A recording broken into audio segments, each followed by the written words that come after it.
c'est Madame sans opinion. Celle qui dit oui, celle qui dit non, celle qui dit oui et non. Aujourd'hui, je vais vous donner mon avis ou pas sur le tennis. Un sujet tout à fait d'actualité, puisqu'a pris fin le week-end dernier l'un des plus illustres tournois qui porte le nom d'un aviateur, après tout pourquoi pas, et dont le trophée permet aux gagnants de préparer des sangrias géantes. Moi qui suis une indécise maladive, j'ai fatalement beaucoup de tendresse pour ce sport où les joueurs changent sans cesse de côté, dont les règles varient d'un tournoi à l'autre, voire d'un set à l'autre, et qui hésite entre la pratique sur surface dure, terre battue, gazon ou moquette. En plus, je suis fan de moquette. Mais ceci étant dit, je suis plus Jokari. Vous savez, la balle attachée à un élastique.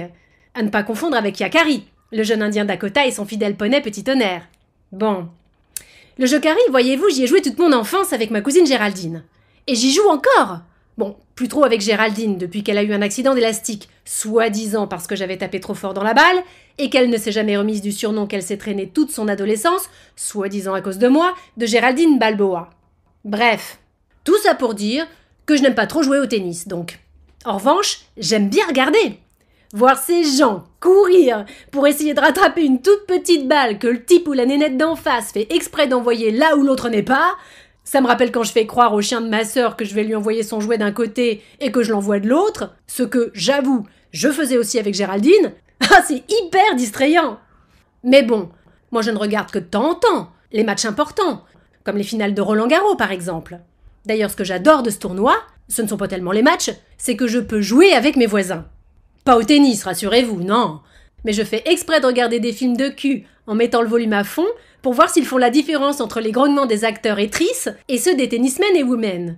Ah, je peux vous dire que ça met plus d'ambiance que la fête des voisins.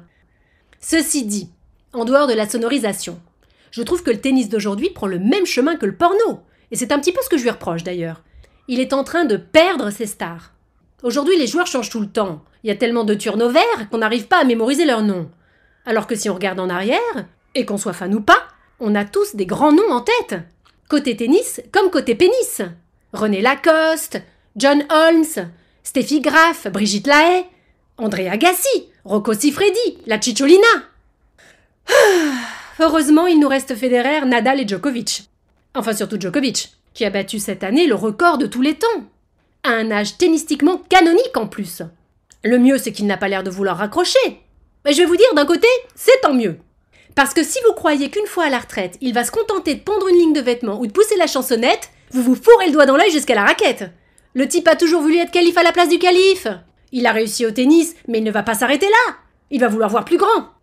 Je ne sais pas, moi, devenir gourou à la place d'un de ses mentors qui le font prier pour transformer les aliments toxiques en aliments sains et qui l'envoie se ressourcer à la pyramide du soleil créée par les Égyptiens européens.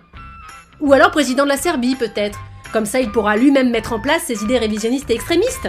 À grands coups de cannonball dans le Kosovo, avec son service à 250 km/h dans la gueule.